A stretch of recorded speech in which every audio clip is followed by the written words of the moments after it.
ang pino-prosecute din po natin yung kultura ho ng pagbabanta, hindi ba? Ang nakita ho natin, the followers follow the leader, hindi ba? So, if the leader had made threats against the president, kahit yung mga sumusunod ho sa kanila, gano'n din ho yung ginagawa.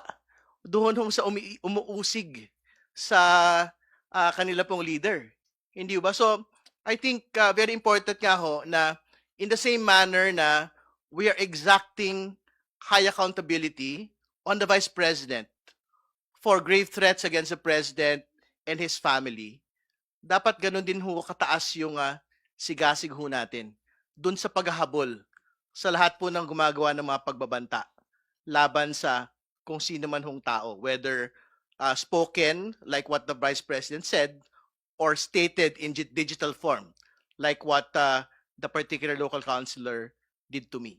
So magkakapantay po lahat ito.